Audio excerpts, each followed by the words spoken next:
Bueno, hoy día estamos con el almirante Miguel Ángel Vergara Villalobos. Él fue comandante en jefe de la Armada, un gran almirante de la Mar Océano. Muchas gracias. Muy apreciado por todos nosotros. Además, él tiene un doctorado en filosofía en la Universidad de Navarra, entiendo. Sí. Y ahora está estudiando teología en la Universidad Católica. Sí. Es un hombre que además de gran marino es un sabio y un hombre que permanentemente investiga sobre cuestiones de mucho interés para todos nosotros. Y hoy día, mi almirante, queríamos partir este primer bloque preguntándole un poco sobre el origen de su vocación naval, su familia, cómo se interesa por entrar a la escuela naval y qué le pasó ahí, su viaje a la Esmeralda, en fin. Cuéntenos sobre eso. Mire, la verdad que yo debería decir que vi el mar y me estremecí y sentí una vocación, pero no fue así. Mi padre fue oficial de Carabineros, fallecido por supuesto. Entonces yo viví en Santiago, después viví un tiempo en Traiguén, viví un tiempo en Melipilla, por los traslados de mi padre. O sea, yo nunca tuve una cercanía muy próxima al mar. Pero por allá por el año 60 o 59, 60 creo, mi hermano mayor ingresó a la escuela naval. Y ahí fue la primera vez que a mí se me abrió un mundo que existía.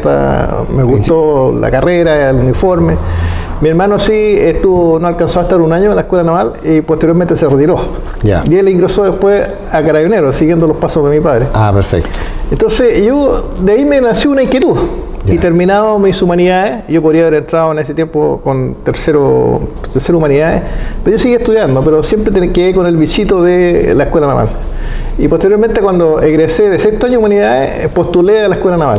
Tan tarde como eso en esa época. Tan tarde como eso. Pero como era un alumno medianamente aventajado, yo estaba bastante adelantado en los cursos. Incluso en una época, cuando estábamos en Traiguén, en aquel entonces era más fácil hacerlo, yo me salté un curso. Entonces yo tenía 15 años, estaba en sexto humanidades. Qué extraordinario. Así que me alcanzó justo, pero no para primer año. Entonces, cuando yo postulé, dijeron, mire, está marginal para el primer año y este joven tiene suficiente preparación. La escuela naval sugirió que yo postulara directamente a segundo año. Que en ese tiempo se podía. Hoy no, o entra primero o no. Entonces yo entré a segundo año, o sea, me integré a un curso segundo año. Ese año entramos 5 personas, segundo año. A segundo año. De los cuales el único que pasó de curso fui yo y el único que llegó a almirante fui yo. El resto fue quedando en el camino. 2 egresaron, 2 se retiraron y yo que llegué a almirante. Pero no creo que es una buena experiencia ingresar a segundo año cuando ya está este curso armado, están los amigos hechos y uno entra a un mundo que está caminando ya. Y sobre todo que en la escuela naval, sobre todo en ese tiempo, y yo creo que ahora también. ¿Qué año estamos hablando? Estamos hablando yo ingresé en el año 62 al curso, mi promoción es 61. Y nosotros egresamos, yo me gradué como oficial, como guardiamarina, a fines del año 65. Entonces yo no soy muy amistoso, muy sociable, no conocía a nadie, venía a Santiago, no tenía ninguna relación con la gente de otro país. De amistad con la gente. Entonces la verdad que no es un proceso fácil de integración, así que yo no lo recomiendo, yo creo que es mejor entrar desde un principio. Ese fue mi ingreso. ¿Y cómo fue su experiencia, no sé, en la Esmeralda, después como joven oficial en la Armada? Bueno, en ese tiempo, en esa época. Claro, en ese tiempo fue realmente el viaje, hay viajes mejores que otros. A nosotros nos tocó un viaje excelente, hicimos el viaje en el año 65. En ese tiempo la gente no salía, los chilenos no salían mucho al extranjero. Hoy día los aeropuertos están llenos. Es normal. Es muy raro en esa época. El año 65, yo con 20, 21 años, ir a extranjero, nosotros fuimos a Inglaterra, a Dinamarca, a Suecia, a España, a Francia. Entonces fue un viaje sensacional. Qué extraordinario. Conocimos, por lo menos a mí se me abrieron los ojos de un mundo distinto. A esa edad, 21 años, 20 años. Y como le digo, nosotros vivíamos muy cerrados, éramos muy isleños. Entonces fue una experiencia muy intensa, muy bonita, no solo para mí, para todos mis compañeros de curso. Pasando por el Pacífico, por el Canal de Panamá. También una experiencia bonita, atravesar el Canal de Panamá y cruzar el Océano Atlántico, que nos demoramos, creo que 26 días, porque eso se hacía toda la vela, así que nos demoramos 26 días en cruzar desde el Canal de Panamá hasta Brest, recalamos en Brest, en Francia, así que fue una experiencia. Bueno, el año 65 había salido salido Eduardo Frei. Exacto. Sí. Y bueno, había un temor de que saliera Allende en esa época, pero no sé, empezaron una serie de problemas. Las Fuerzas Armadas fueron muy postergadas en el gobierno de Frei, o me equivoco yo. En ese tiempo estoy hablando, no, en ese tiempo los sueldos de las Fuerzas Armadas eran bastante bajos, yo diría casi miserables. Y me acuerdo que estoy hablando ya como era subteniente, hubo algunas inquietudes. Ya en esa época se produjo el caso del motín del general Bió, que claro, 69. Se amotinó en el Tacna. Claro. Yo tengo un hermano que era oficial retiro oficial de ejército, y él estaba precisamente en el Tacna cuando se produjo esto, así que lo conozco bien ese caso. Su hermano fue alumno mío en un máster en Relaciones Internacionales, y fue excelente alumno, extraordinario. Bueno. Yo me acuerdo muy bien de él por eso. Bueno, sí. Coronel de ejército. Sí, coronel de ejército, claro. Él es ingeniero politécnico en armamento. Sí. Bueno, lo de Bió yo creo que fue un quiebre, límite, porque había problemas de uniforme, había problemas de alimentación, había problemas de armamento, de entrenamiento, de medios, de todo. No había recursos de entrenamiento. No había ninguna cosa. Entonces, realmente, yo creo que, no creo, sino que definitivamente el gobierno del presidente Eduardo Frei, con todas las cosas positivas que puede haber hecho en otros ámbitos, no me estoy metiendo en eso, pero desde el punto de vista de la defensa, de la Fuerza Armada, fue un pésimo gobierno. Lo que yo recuerdo también en esa época, la rotación que había de comandante jefe. Creo, si mal no recuerdo, nosotros tuvimos 4 o 5 comandantes jefes en un periodo de 6 años. Entonces, la verdad que no tengo buenos recuerdos. Y yo como oficial joven estaba a bordo de un crucero, nosotros reclamábamos bastante por las necesidades que... ¿Usted estaba en el Prato, en los Higgins? Yo estuve en los dos. Yo cuando ingresé, ingresé a la escuadra. La escuadra tiene un estado mayor, y dentro de ese estado mayor estaba yo como subteniente. ¿Y qué especialidad tuvo usted después? Yo soy ingeniero electrónico. Ah, qué interesante. Ingeniero electrónico. Mira, claro. Qué interesante. Claro. Y como oficial ese periodo, bueno, la cuestión de Bió yo creo que fue clave, porque hizo reaccionar obligatoriamente al gobierno. Me acuerdo que incluso se planteó la modernización en ese momento de las 2 fragatas Williams y las 2 fragatas, y se compraron las 2 Leander, exactamente, ¿no? A raíz de eso llegaron las 2 fragatas, se remodelaron, refaccionaron los destructores Williams y Guerrero, y llegaron 2 fragatas con el correr del tiempo. Claro. Eso fue lo que le dio el impulso a estos proyectos. Sí. Incluso las fragatas Conde y Lynch llegaron después del traspaso del gobierno de Allende al gobierno militar. Sí, después. Y fueron muy decisivas para poder mantener un cierto equilibrio en el periodo del gobierno militar, porque el gobierno militar, la crisis económica de Chile era tan grande y hubo que reconstruir un país que estaba en el suelo, ¿no? Y no solo eso, la llegada de las fragatas, y antes, cuando llegaron los cruceros, el Pratt y los Higgins en el año 52, produce verdaderas revoluciones tecnológicas y de organización en la Marina, porque viene con una mentalidad distinta. Y cuando llegaron las fragatas del año mediados de los 70, también venían los oficiales con una instrucción distinta, una mirada distinta, equipos distintos. Entonces produce, la verdad, comprar buques nuevos, no solo comprar el buque nuevo, sino que produce una revolución tecnológica y una revolución en el mismo entrenamiento de la fuerza. Es muy importante la adquisición de buques. Bueno, además de los cruceros, usted fue comandante de la Condel, ¿no? Sí, de la fragata Leander misilera. Las nuevas fragatas Leander, exacto, que ya incluso después le pusieron misiles Exocet. Exactamente. Sí. Bueno, esa venía con misiles Exocet. Venían en la popa y después, claro, cambiaron, claro. A los que le pusieron misiles Exocet fue al William y Riero, que no tenían. Ya, sí. Muy bien. Y después fui comandante del destructor misilero Pratt también. Ah, perfecto. Sí, así que tuve 2 años de mando en buque de la escuadra. Yo tuve, un destructor tipo County. Yo tuve 18 años embarcado Qué en distintas unidades de la escuadra, que es una buena marca dentro de la Marina, digamos. Claro. Qué importante. Claro. Y eso se debía en parte a mi especialidad. Yo como ingeniero electrónico, los ingenieros electrónicos en ese tiempo, y yo creo que todavía, éramos una necesidad escasa. Entonces estábamos mucho embarcados por mantenimiento de los buques, del equipo electrónico. Y después usted llega al almirante, fue comandante en jefe de la escuadra, entre otras cosas, y más tarde comandante en jefe de la Armada. Usted como comandante en jefe de la Armada le tocó modernizaciones muy bruscas, recibí las fragatas holandesas, entiendo, ¿no? Sí, la verdad que me tocó, cuando yo asumí, estaba caminando, que había partido la Almirante Arancibia con el proceso del proyecto Tridente, que era la renovación de los buques de la escuadra. Con la posibilidad de construirlo en Chile. Exacto. Estábamos en un proceso de que todos los buques simultáneamente, no debía haber pasado, pero pasó, simultáneamente estaban cumpliendo cerca de 35, 40 años de vida. Entonces, simultáneamente había que renovar 8 o 10 buques de inmediato. Entonces, la Almirante Arancibia, previendo esto, partió con el proyecto Tridente. Y el proyecto Tridente inicialmente era, bueno, soñábamos con construir 8 unidades, pero después, claro, el problema financiero lo redujimos a 4.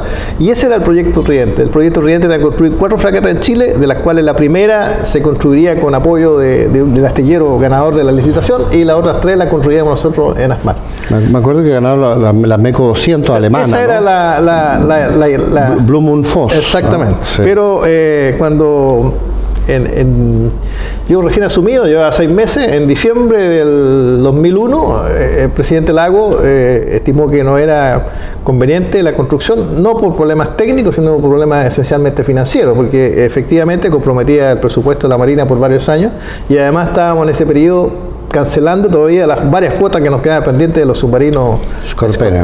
Entonces, ahí salió un comunicado en diciembre del 2001 donde dice que por problemas financieros el gobierno estima conveniente postergar y quedamos en cero y yo tuve como comandante jefe buscar una alternativa, el plan B, digamos, que no fue fácil, fue un proceso... Interesante. Fíjese que yo le voy a contar una cosa curiosa. Nosotros en un nivel académico, sin contacto con usted en la Armada, peleamos mucho en contra de esta decisión de no construir las 4 MECO y urgimos al gobierno a una alternativa. Yo tenía un sobrino que era ministro de Relaciones Exteriores, Ignacio Walker Prieto, demócrata cristiano. Yo no soy demócrata cristiano, así que no nos entendíamos siempre bien, pero como pariente conversábamos sobre estas cosas y él como ministro lo hizo bastante bien. Sí. Yo le he cuestionado cosas en su línea política, pero como ministro de Relaciones Exteriores lo hizo bastante bien y él comprendió la necesidad de reemplazar la escuadra, porque el ministro de Hacienda se oponía muchísimo en esa época. Y finalmente a mí me tocó a través de él tener contacto con el presidente Lago y a través del Instituto Chileno de Análisis Estratégico Social, que en esa época era una organización media secreta, no pública como ahora. Nosotros actuábamos a un nivel muy reservado. Tuvimos una serie de cartas que le mandamos al presidente argumentando de la necesidad fundamental de tener esto, y él nos acogió, y nos acogió no solo con la escuadra, sino que nos acogió también con los aviones de la Fuerza Aérea y los Leopard 2 y los Marder después del ejército. Y en un momento dado me acuerdo que mi sobrino me contaba que en el gabinete hubo una reunión, entonces dice, bueno, presidente, finalmente, ¿qué ha decidido usted? ¿Que vamos a parar todo esto? ¿Se va a comprar algo? Entonces Lagos les contestó a todos los ministros, dijo, se compra todo. Perdón, presidente, se compra todo. Efectivamente, yo debo reconocer que el presidente Lago, independientemente que con motivo tal vez justificado, canceló el proyecto Tridente, tenía una visión de Estado. Y gracias a él, en su periodo, que fue el periodo que coincidió con mi periodo de mando, la Marina compró 8 fragatas, que yo creo que eso no ocurría del gobierno del almirante Montt desde entonces. O sea, difícilmente otro gobierno va a tener esa capacidad de decidir y comprar en un periodo 8 unidades de combate. Ya habíamos comprado la Williams, ¿no es cierto? Ya habíamos comprado antes la Williams. No, el tipo 22. La Williams, la fragata. ¿Lo compró usted? Sí. Mire. Yo soy el gestor de los 8 buques. Qué bien, muy bien. Partimos con precisamente ese fue el proyecto Puente, porque cuando murió el proyecto Tridente, después de algunas negociaciones y conversaciones con el presidente Lago, llegamos a un nuevo proyecto, y ese proyecto consideraba construir buques nuevos y comprar buques usados. Entonces los buques usados pasaron a ser el proyecto Puente, y el Puente 1 fue la adquisición de la fragata tipo 22, la Williams. La Williams 22. Después vino el proyecto Puente 2, que fueron las 4 fragatas. Las 4 fragatas holandesas. Las L y las M. Claro, y después vino el Puente 3, que fue las fragatas 23. Eso fue extraordinario. Claro, eso fue extraordinario. Se dio las tipo 23. Canasta limpia, como decíamos. Claro. Y entonces con esos tres puente ya no era necesario el proyecto Fragata, que era el proyecto de construcción buque en Chile. Entonces cuando aparecieron las fragatas holandesas, el puente 2, se decidió cancelar el proyecto Fragata, que era el que estaba reemplazando al proyecto Tridente para construir buque en Chile. Ahora, nuevamente, yo creo que es interesante la idea, el almirante Leiva, el actual comandante en jefe, ha relanzado nuevamente, a mí me parece muy interesante, la idea de construir buques en Chile. En Chile, claro. Está en ese proceso, hizo una presentación para el lanzamiento del mes del mar. La Universidad Católica presentó una suerte de preproyecto donde parece factible económica, financieramente y sobre todo tecnológicamente. Así que es una buena idea. Ahora esto está recién partiendo, necesita evidentemente el apoyo político, que la ciudadanía comprenda la importancia, porque esto no es solamente construir buques, sino que es un desafío del país, tecnológico, de mano de obra, de un montón de gente. O sea, es un proyecto de gran envergadura. Ojalá que siga adelante. Es una cadena industrial y tecnológica. Sin duda. Sería un salto grande de Chile completo, no solo en la marina. Bueno, ya hay una experiencia positiva con la construcción de los 4 PB, con los buques de investigación científica, ahora el rompehielo. Exacto, yo no tengo duda que ANMAR está capacitado. Tenemos este buque hidrográfico que tiene alta tecnología, estamos construyendo el rompehielo, hemos construido los 4 patrulleros de zona marítima y yo creo que necesitamos 2 más. La Marina ojalá tuviera 6 patrulleros de zona marítima para tener en todas partes. Ojalá tuviera, desde mi punto de vista, un patrullero de zona marítima con base permanente en Isla Pascua, en Rapa Nui, porque precisamente nuestra proyección es marítima, para allá de ahí nosotros. Claro. Ahora eso no es sencillo, porque no solo llevar el buque, hay que toda una logística. Qué buen punto. Ahora se está discutiendo que después de estos 4 PB quisieran hacer 2 corbetas de combate con un rediseño y dándole capacidad de combate superficie, antisubmarino, antiaéreo. Y bueno, un buque de 2.000 toneladas. Claro, es un proyecto, pero yo creo que como intermedio para llegar a la fragata. Lo que yo tengo entendido es que el almirante Leiva por el momento está orientado a construir fragatas. Perfecto. Concentrarse en eso. Enfrascarse en la fragata, que es el tamaño buque ideal que nosotros necesitamos. Ese es el tamaño que necesitamos, 4.000, 4.500 toneladas. Y ahora viene esta modernización tan extraordinaria de las fragatas tipo 23, con los nuevos misiles antiaéreos, antimisiles, los Siceptos, con un nuevo radar de 4 dimensiones, de superficie, incluso el domo arriba, y con, no sé, una nueva transformación de la 6C. Bueno, nosotros también, cuando digo nosotros, yo estoy retirado allá hace 14 años, pero entiendo que la Marina también está interesada en ver este mercado, particularmente con los ingleses, que tenemos una relación de hace tantos años, porque este proyecto de construcción, hasta donde yo me he informado, este proyecto de construcción de fragata en Chile, si es que eventualmente sigue adelante y tiene el beneplácito político, evidentemente no es instantáneo. O sea, necesitamos nuevamente una suerte de proyecto puente, o sea, que un intermedio, y en ese intermedio sería sensacional tener un par de fragatas 23 adicionales con las nuevas tecnologías. Y subir a 5. Sin duda. Y probablemente construir un par de buques o 3 buques, 3 fragatas. Claro, en Chile. Y mientras tanto dar de baja algunas de las unidades que están llegando ya a los 40, 30 años de ellos. Claro. Bueno, las L aparentemente se van a dar de baja a los 3 o 4 años próximos. Yo creo que las primeras que tienen que darse baja no más allá de 3 o 4 años son las L, que son lo que dan fundamentalmente defensa antiaérea a la área. Esas son las más viejas. Con los misiles estándar. Exacto. Bueno, y están las fragatas M, que ya se han modernizado en algunos aspectos, hay planes para seguir modernizándolas, se les colocó un misil antibuque de largo alcance, el MM-40 Block 3, así es que esas tienen una proyección de otros 10, 15 años aparentemente. Sin duda. Y la urgencia sería con las L, y probablemente el tipo 22 también. El problema es cómo reemplazar estos buques que van caminando todo, igual como se nos presentó hace 20 años atrás, van caminando todo a la obsolescencia. Entonces, el almirante Leiva está muy bien enfocado en el sentido que no quiere que eso ocurra y ya está preveyendo cómo ir reemplazando esos buques. Ahora, sí, yo debo reconocer que la Marina de Chile en este momento está en un excelente pie. Yo creo que tenemos una Marina de primer nivel, a nivel sudamericano, sin ninguna duda. Pero junto con eso debo manifestar mis aprensiones sobre el futuro, no solo por el reemplazo de los buques, sino también por el mantenimiento, el entrenamiento, y a mí me produce muchas aprensiones lo que se está discutiendo sobre la ley del cobre. La ley del cobre a la Fuerza Armada le ha permitido tener un pie de eficiencia, de capacidades que nunca había tenido. O sea, nosotros enfrentamos conflictos, por ejemplo, Laguna del Desierto, el Lote Snipe e incluso el mismo 78, en condiciones realmente paupérrimas. Claro. Y yo me temo en lamentablemente... Que se pueda volver a eso. Depende de cómo salga la ley del cobre. Claro. Si la ley del cobre sale sin ningún piso o sale sin ninguna posibilidad de tener presupuestos plurianuales, de comprometerse a largo plazo, evidentemente vamos a ir detrás. Bueno, en nuestros estudios en el instituto hemos determinado que todas esas crisis eran producto de que percibían los argentinos, los peruanos, percibían la debilidad relativa de Chile y por eso se atrevieron a amenazarnos de esa forma y estuvieron a punto de llevarnos a una guerra, incluso una guerra triple en un momento dado. Y nosotros nos salvamos casi por milagro, pero para que nunca más vuelva a ocurrir eso, para que vuelva la estabilidad que hemos tenido ahora último, tenemos que tener estas capacidades superiores, si no el país no va a ser viable en el siglo XXI y no va a ser el país ganador que ha sido siempre y que afortunadamente en el siglo XX nos salvamos de no tener ninguna crisis. Yo estoy totalmente de acuerdo, pero me temo que no todo el mundo, particularmente muchos políticos, no tiene esa conciencia. No tiene esta visión de largo plazo. Esta es como el seguro del auto. O sea, claro, si yo tengo un accidente, oye, qué bueno, lo tengo asegurado.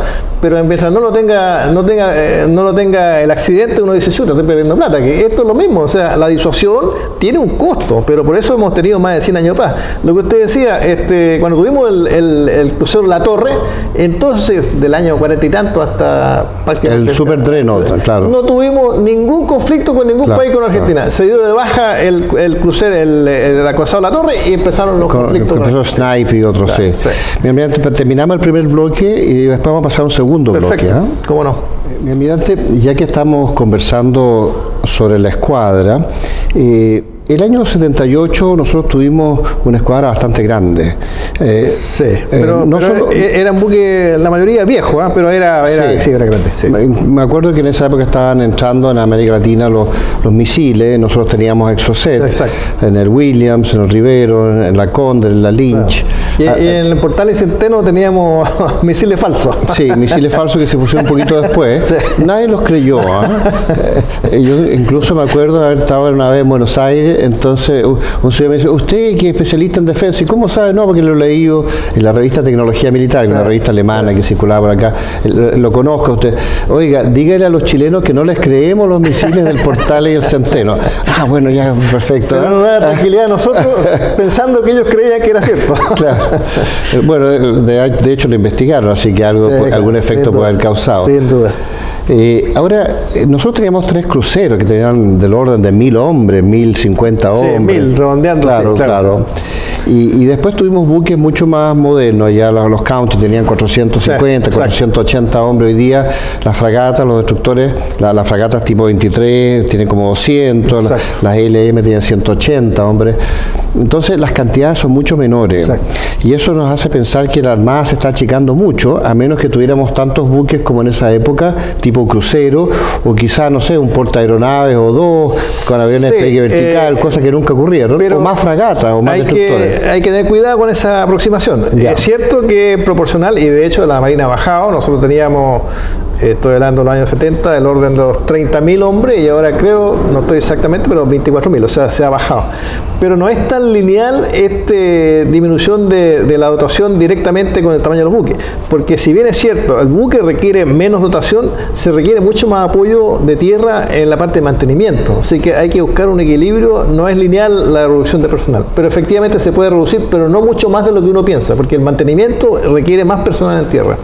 Además, Chile es un país muy largo y hay que cubrir todos los puestos en tierra, del litoral y control de puertos. O sea, la Marina, lo que conversábamos en el bloque anterior en cuanto a que no hay mucha conciencia de la disuasión, en el caso de la Marina no solo es un problema de defensa, sino que nosotros tenemos la protección del inmenso mar que tenemos. Nosotros tenemos más de 3,5 millones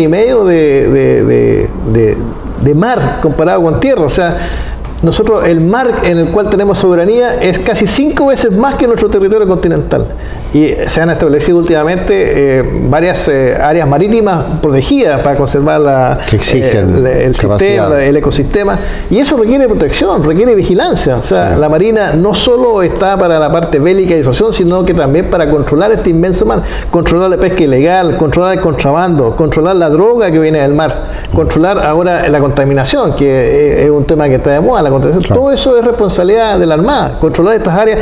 Nosotros con el gobierno pasado tenemos el 43% de nuestra zona económica exclusiva como área protegida, lo que es realmente uno de los países que más tiene. Claro. Las Naciones Unidas recomiendan a todos los países que traten de llegar al 10% de la zona económica exclusiva como área marítima protegida. Nosotros tenemos 43 y eso hay que protegerlo, porque si no queda solamente en una buena intención, claro, en un dibujo en la carta náutica, pero que no se traduce nada en la práctica. No significa nada. Claro. Y fuera de eso, o sea, además de la parte de defensa, la parte marítima, tenemos una tremenda responsabilidad internacional. O sea, nosotros tenemos que el 95% de nuestro comercio de importaciones, exportaciones se hace por mar. Y ese mar tenemos que protegerlo. Evidentemente no lo podemos proteger solo. Precisamente por eso hacemos ejercicio con Estados Unidos, con Australia, con Canadá y con todos los países de la cuenca del Pacífico, porque ese es nuestro ámbito. Y además el RIMPA. El ejercicio Panamá, que el ejercicio ahora están recientemente en este momento UNITAS. O sea, tenemos mucha participación en ejercicios internacionales, previendo que nosotros tenemos que tener la capacidad de actuar conjunto y eficientemente con otras marinas de igual que nosotros o mucho más poderosas que nosotros, como es el caso de Estados Unidos. O sea, yo quiero dejar claro que esto no es un tema solamente de disuasión, que es importante. También tenemos el ámbito marítimo y también tenemos el ámbito de las relaciones internacionales para proteger nuestro comercio exterior. O sea, además Chile, desde que se abre la economía, se desarrolla a través del comercio exterior a larga distancia, más que nunca antes en la historia. Sin duda, sin duda. Chile es un país esencialmente económico abierto. Claro. Y precisamente los problemas... Y muy vulnerable por eso. Exacto. Parte de los problemas que estamos teniendo hoy día es precisamente esta disputa que hay entre Estados Unidos y China, que de alguna forma ha afectado el comercio internacional. O sea, eso es una prueba sensible de que nosotros como economía abierta tenemos que preocuparnos de que el tráfico marítimo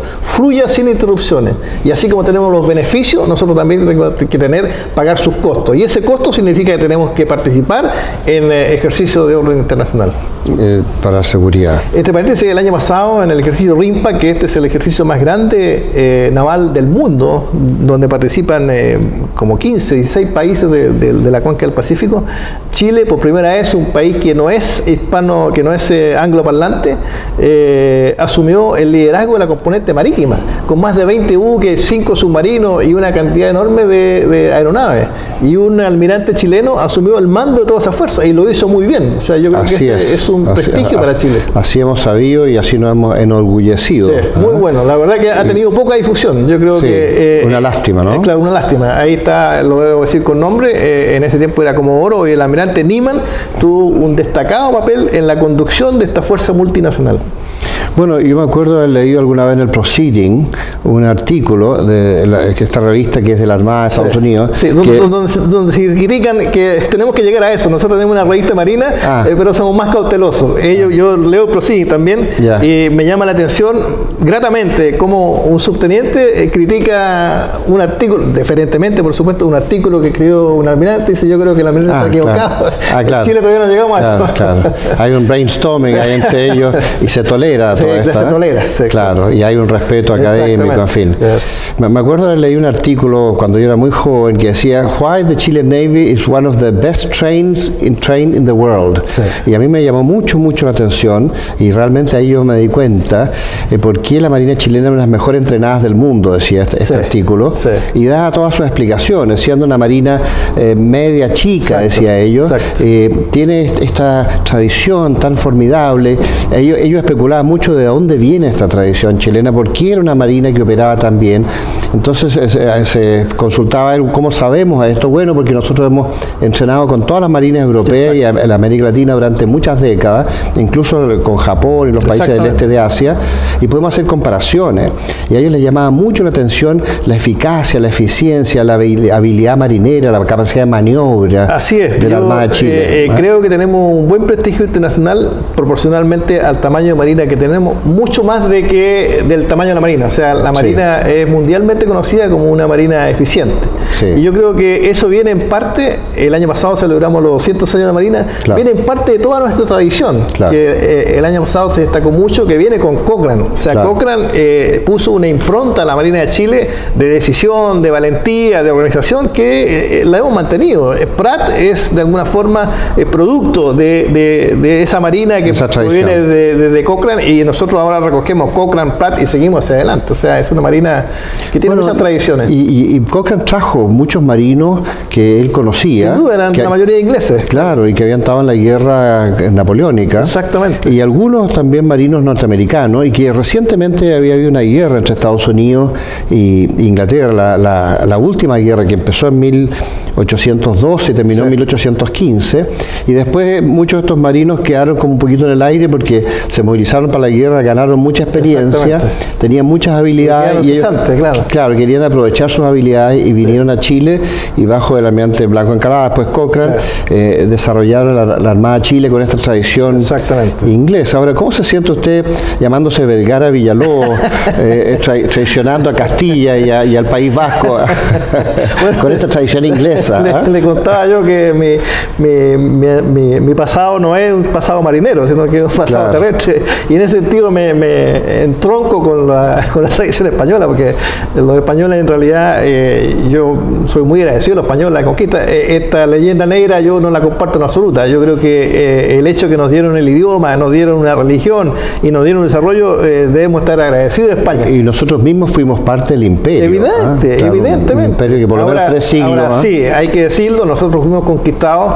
por los castellanos, y los castellanos tienen una mentalidad terrestre. Por los Villalobos, y algunos Vergara también, ¿no? Por eso es que los españoles hacían fuertes, o sea, se defendían de los corsarios creando fuertes, Fuerte Valdivia, Fuerte Callao, Fuerte en Cartagena, Fuerte en Puerto Rico. No con los ingleses, en vez de hacer eso, seguramente habrían tenido una flota que se moviera y atacara a los corsarios. Bueno, pero los marinos españoles fueron emblemáticos, dieron la vuelta al mundo. Vamos a cumplir ahora 500 años con Hernando Magallanes. Esos son en general los catalanes. Bueno, pero no sé, Hernando Magallanes era portugués, portugués Sebastián también. Elcano era vasco, y hay muchos otros. Aquí llegó Saavedra, el descubrimiento de Valparaíso, el santiaguillo. Exactamente. No, si no son tan malos los españoles. Pastene, que era aliado de Castilla por los genoveses, ¿no? En una época en que el Imperio Español dominó el sur de Italia y Sicilia, y después entró en conflicto con Francia en el norte de Italia, y fueron guerras emblemáticas también, ¿no? Pero nosotros, el 90% de Chile proviene de los castellanos. Los castellanos no tenían esa mentalidad. No sé, yo tengo la impresión de que a mí me ha tocado mucho estudiar la historia de España, que la marina castellana era realmente muy importante a nivel mundial, y no solo hay que acordarse del fracaso de la flota de la Armada Invencible para conquistar Inglaterra, que en parte se debe a una tormenta, también no hay que olvidarse de los fracasos ingleses. Fíjense que a mí me tocó estudiar que 68 veces los ingleses trataron de tomarse Sudamérica, Centroamérica y el norte, incluso la Florida y Cuba, y Puerto Rico, y siempre fracasaron, y pocas veces eso nos olvidamos de eso. O sea, quiere decir que los fuertes servían, no estaban tan equivocados. Pero también en batallas navales los españoles tuvieron bastantes éxitos. En fin, obviamente que en el proceso de largo España entró en una decadencia, Inglaterra subió, y nosotros seguimos esta tradición inglesa en un contexto en que hoy día España e Inglaterra son aliados en la OTAN, y no hay ninguna de estas rivalidades. Yo los he visto operar juntos en Europa, en la OTAN, usted seguramente más que nadie. Así que, pero es interesante como anécdota histórica para pensar en nuestras tradiciones. Ahora, pensando en la marina moderna, mediante, yo veo, por ejemplo, cuando compramos las fragatas M, a mí me llamó la atención que no hubieran venido los dos cañones antimisiles Goalkeeper, que por un problema presupuestario se sacaron, le faltó un poquito de plata.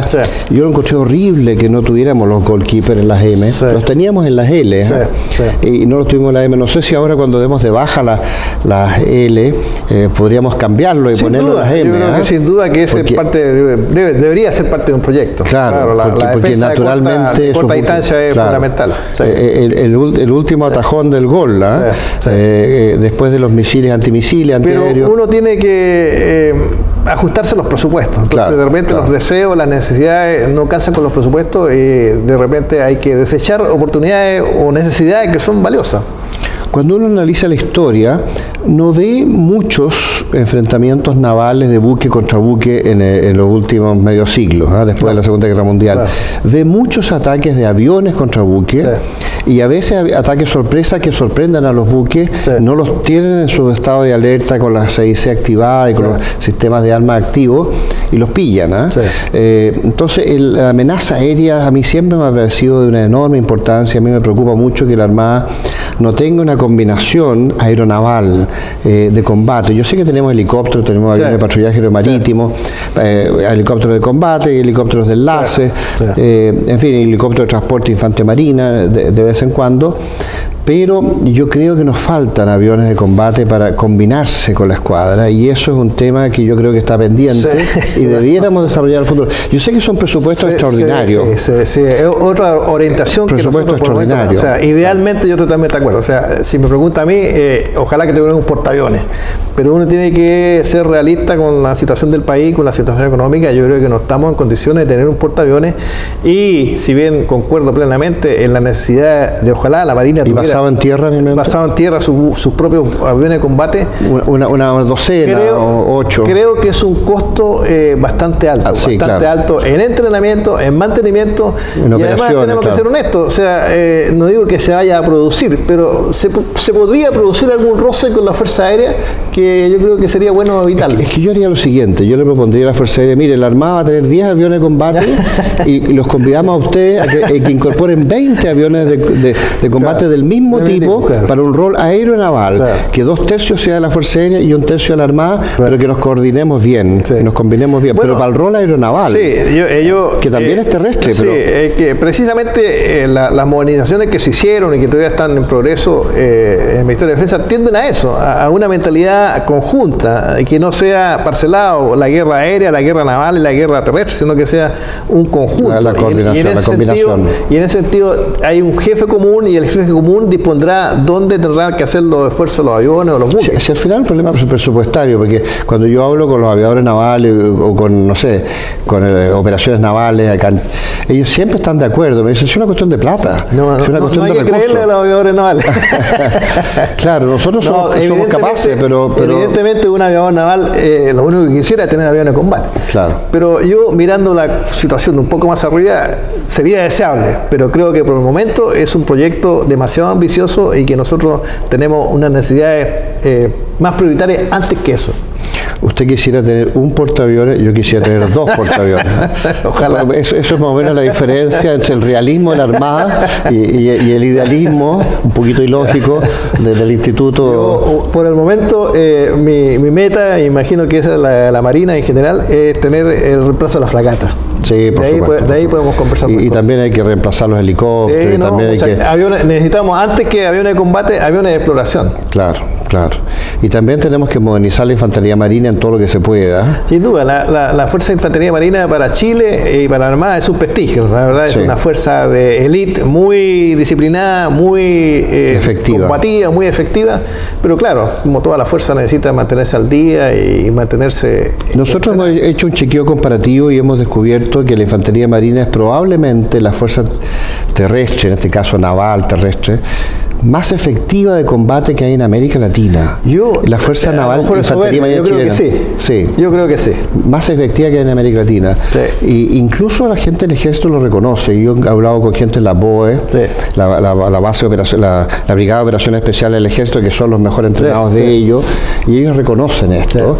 De repente dicen, sí, nosotros el único problema es que estamos mejor equipados que la Infantería Marina, por ejemplo, no tienen misiles antitanques, sistemas de visión nocturna, en fin, más más helicópteros que los apoyen. La visión nocturna de nosotros lo tienen, claro, pero por ejemplo misiles antitanque de operación nocturna, ellos tienen los Spike, MR, Extended Range, y están pensando en otras cosas. La infantería marina no tiene nada de esto, pero es una fuerza muy efectiva, muy coordinada, es como un circo actuando en sus habilidades de coordinación. Muy leal, muy eficiente, realmente. Coordinación de fuegos y avance y repliegue, en fin. Es realmente un orgullo. Yo quisiera... La infantería marina realmente es un orgullo para la Armada de Chile. Sí. Ahora, yo soñaría con tener unos 3.000 hombres de combate y soñaría con tener unos 6.000 reservistas de combate. Yo estoy de acuerdo. Tenemos reservistas, pero ese es un buen punto. Con mucho reentrenamiento periódico, pero jóvenes, no estos reservistas del Cabor Yate, que son grandes empresarios, muy influyentes, muy ricos y con muchos yates, pero necesitamos gente joven de combate. Necesitamos de todo, pero ese es un buen punto. Yo creo que la Marina, de alguna forma, no digo que haya despreocupado, pero tiempo atrás tenía una mucha mayor conciencia y mayor preocupación de atraer, de entusiasmar a los reservistas. Por ejemplo, a mí me parecía que era muy bueno el servicio militar de los estudiantes, de los universitarios, que lo hacían en 2 periodos de 3 meses y que no sé por qué motivo se acabó.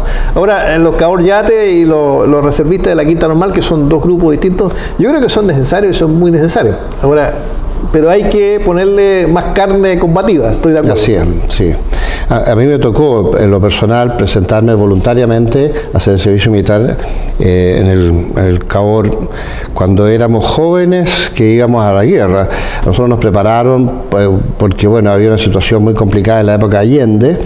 Y después hubo una amenaza peruana muy fuerte, sin duda. Y yo estuve hasta el 76 preparándome por posible guerra con Perú, que finalmente no ocurrió por suerte. Afortunadamente. Yo volví a terminar mi carrera de economía en la Católica. Cuando me estaba recibiendo me llaman porque iba a haber guerra con Argentina en 78. Y ahí me tocó, yo era teniente primero en esa altura y me tocó asumir como jefe de todos los reservistas.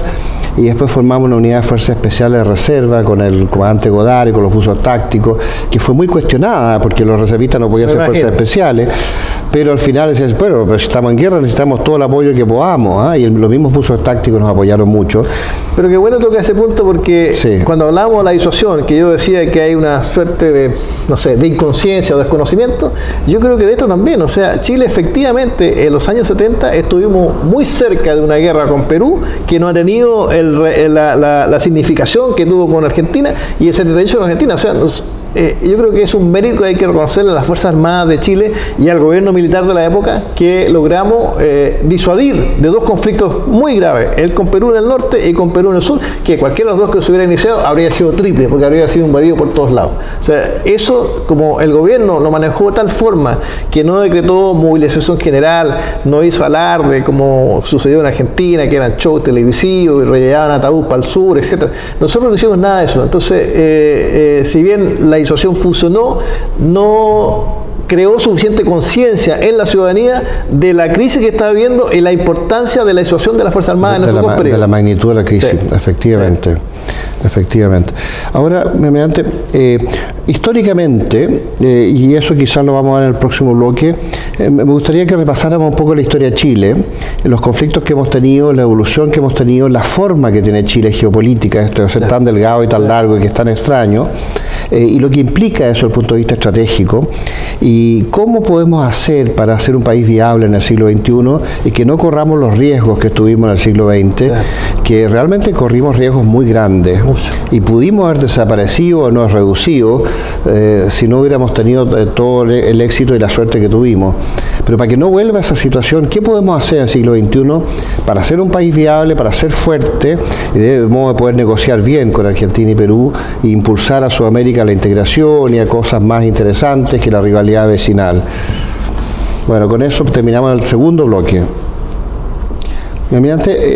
Nosotros en este tercer bloque quisiéramos repasar un poco la historia, de dónde venimos, qué somos, hacia dónde vamos, pero el de dónde venimos.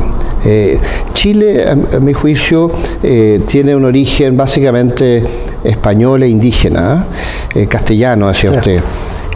Cuando nosotros revisamos la historia descubrimos que alrededor del 96% de la sociedad chilena viene de los españoles y los indígenas. Sí, nosotros se ha hecho un estudio de ADN recientemente, que de modo que no nos pasemos películas, sino que veamos realmente de dónde venimos. Y alrededor de un 4%, algunos dicen un 3% solamente, vienen de la inmigración alemana, o francesa, o inglesa, o palestina, o judía, o no sé, croata, ahora último, no sé, los venezolanos, o los haitianos, no sabemos en qué va a terminar, pero todos esos componentes adicionales no son más del 4% de la sociedad chilena, y el 96% de la sociedad chilena está determinada por los conquistadores y por los distintos grupos indígenas que había en Chile, más al norte, en el centro, no sé, los diaguitas, los changos, los picunches, los mapuches, los huilliches, en fin, los alacalufes, los selknam, los onas, mucho más al sur. Y esto determina que más o menos, según los estudios, alrededor del 54% de la raza chilena sea de origen español y el resto de origen indígena. En los sectores medios altos y altos tradicionales, casi la sangre es puramente española, y en los sectores más de pueblo se ve un porcentaje más grande indígena. Pero eso es relativo, porque también con todas las transformaciones sociales que han habido desde la época del gobierno militar y toda esta revolución económica, de repente gente que viene de un origen muy humilde se ha hecho muy rica, y gente que tiene un origen alto se han empobrecido. Entonces también se ha mezclado la sociedad. Pero nosotros somos de una tradición hispano-castellana. Entonces la cuestión es de dónde vienen los indígenas de América Latina, de dónde vienen los españoles. Y nosotros determinamos por ADN que los indígenas, casi todas las tribus en distintas oleadas, vienen por ADN de Siberia, cruzando por el estrecho de Siberia hacia Alaska, Estados Unidos, México y después a Sudamérica. ¿Y quiénes son los españoles? Son los celtas, son los visigodos, son los romanos, son los vascos, no sé, son los íberos también. ¿Y de dónde viene esta raza? Y uno se remonta a la muy remota historia del mundo, que toda esta mezcla lo hace muy interesante. Nosotros estamos muy emparentados por el sector indígena con los chinos, con los japoneses, los coreanos, la gente de Mongolia, incluso del interior de Siberia. Hay algunas características de los araucanos que son similares. Muy parecidas. Y también los indios de la zona central y el norte, en fin. Ahora, esta tradición, lo naval, castellana, que forma Chile durante 3 siglos antes de la independencia con el Imperio Español, y esta incorporación de todas las habilidades nuevas inglesas en las guerras napoleónicas con Cochrane y con la tradición de la Armada.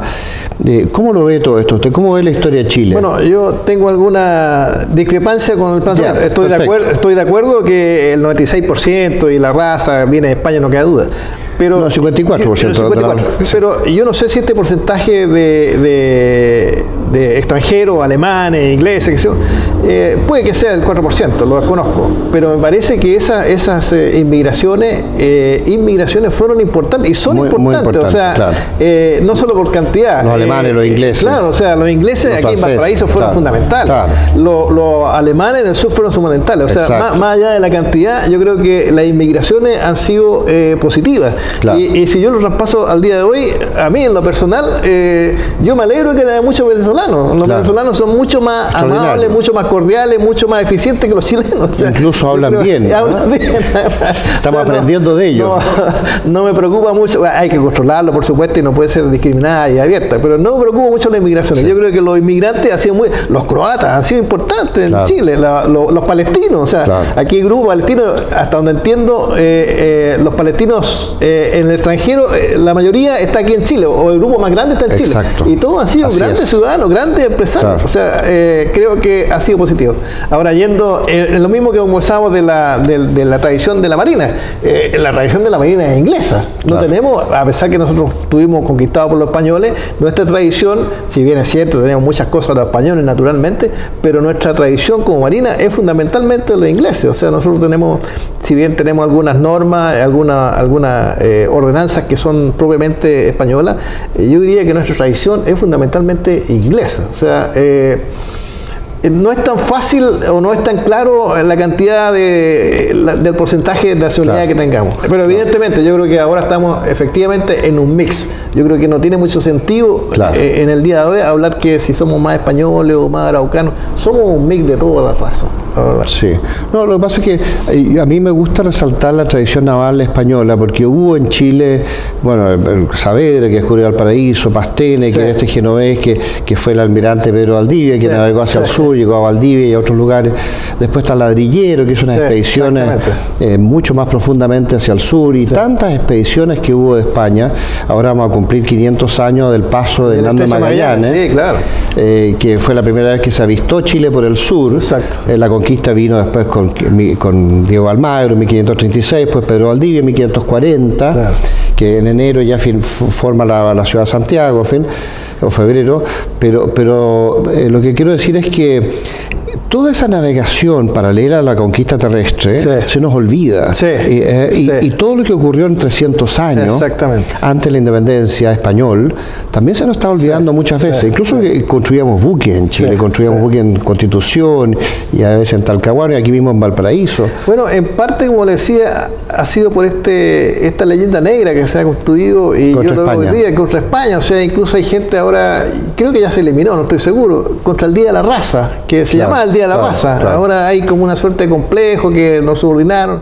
Hay que ubicarse en la historia como es. O sea, ellos eran conquistadores y venían, evidentemente, que venían a buscar riqueza, claro que venían a buscar riqueza, no cabe duda, pero junto con eso, además nos venían a educar, además tuvieron una impronta cristiana muy fundamental. A diferencia de la conquista de los países ingleses en Estados Unidos, que no tenían, ellos tenían la idea de eliminar a los que estaban ahí, conquistar. Estos no, tenían la intención de integrarnos. Ahora que evidentemente buscar riqueza si nadie trabaja por bolita dulce. Bueno, y uno ve, 1810 analiza lo que eran los territorios, y uno ve que Estados Unidos, que se había recién independizado, eran 13 colonias que estaban tratando de llegar a los Apalaches. Después estaban los franceses con la Luisiana, que antes había sido española, la Luisiana, y que por los conflictos en Europa en un momento dado se les traspasa a Francia, más el Quebec en la zona norte. Los ingleses tenían estas 13 colonias en la costa del este, y después un poquito en lo que hoy día es Canadá, no tanto en Canadá, menos de lo que uno cree, porque la posesión francesa en Canadá era muy fuerte. Y si uno analiza el territorio de Estados Unidos, el 60% estaba bajo influencia española, o control directo o zona de influencia periférica española. O sea, el 60% de Estados Unidos era parte del Imperio Español. Habían entrado en contacto con los rusos que venían bajando por Alaska, de su conquista de Siberia, habían cruzado el estrecho de Bering los rusos, y se encuentran con los españoles que venían de California hacia el norte. Pero entonces, eso todavía se nota, cuando uno va a California, es increíble, o sea, es México, o sea, hablan en inglés, pero es México. Los restos, las tradiciones, todo, los nombres de las calles, ahí se nota la impronta española que todavía está ahí. O sea, fueron conquistados y es parte de Estados Unidos, California, no cabe ninguna duda. Pero tiene una impronta mexicana que se nota. Ahora, cuando nosotros formamos la independencia a raíz de la invasión napoleónica en 1808 y nos independizamos, hubo una dinámica que está un poco relacionada con que los españoles nos mandaban unos gobernadores que eran unos funcionarios españoles, y se pasaban aquí un par de años entendiendo lo que era Chile. Cuando ya recién empezaban a entender lo que era Chile, los trasladaban. Además que no era muy importante. Si lo importante era el virreinato del Perú. Bueno, pero México, pero muchos gobernadores de Chile después fueron virreyes del Perú. O sea, era como parte de la escalada, claro. Entonces, obviamente que ya estábamos maduros, el Imperio Español no había logrado parar a los franceses en 1808 y les costó mucho sacarlos, entre guerras paneuropeas, en fin, y ahí aprovechamos nosotros de independizarnos. Pero cuando nos independizamos, nuestra intención no era independizarnos, al contrario, era proteger este reinado para el rey Fernando, o sea, para entregárselo tan pronto los franceses dejaron. O sea, en ningún momento fue pensado como independencia, sino que fue pensado como protección de los territorios del rey Fernando. Claro, así es. Bueno, y ahí se crea nuestra escuadra, que al final domina todo el Pacífico, porque el que crea la escuadra es Chile. No fue Perú, ni Ecuador, ni Nueva Granada, la Gran Colombia tampoco, ni siquiera México. Fue Chile el que crea una escuadra que incluso llega hasta San Francisco, operando con Cochrane. Y fue Chile, pero hay que reconocerlo, fue O'Higgins. O sea, O'Higgins es el gran fundador de la Marina de Chile. ¿Y por qué? Porque tenía una mentalidad inglesa. Si él estudió, se fue de joven, estuvo 4 años. Yo creo que fue Carrera, pero eso no nos vamos a poner de acuerdo. No, yo creo que el pilar... Carrera trajo la flota antes. Carrera trajo los primeros buques y todo el intento. Y se los quitaron. Pero a mi juicio, el rol fundamental en la creación de la Marina, con su ministro Centeno, el esfuerzo económico tremendo que hizo, fue de O'Higgins. O sea, yo creo que si no tenemos un presidente o un gobernante con la visión y la tenacidad de O'Higgins y con la mentalidad marítima que tenía, no llegamos a ninguna parte. Sí, pero también la tenía Carrera y a él no le permitieron traer su flota a Chile. Yo estoy de acuerdo. Lo capturaron, sí, claro. lo convidaron a almorzar, Martín de Pueyrredón con sus oficiales y lo tomó preso. Y le quitó su flota. Sí. Y Carrera después, además de esos 5 buques que iban a llegar uno detrás de otro a Estados Unidos, él tenía planeado traer otros 12 buques detrás de los 5. Y él con esos 5 más 12 pensaba capturar otros buques españoles y agrandar la flota. Incluso traía artesanos, arquitectos para construir buques en Chile. A raíz de que habían quedado cesantes porque se había acabado la guerra con Inglaterra, que duró entre 1812 y 1815. Carrera trae a Chile esta flota en 1817, o sea, recién después de terminar la guerra.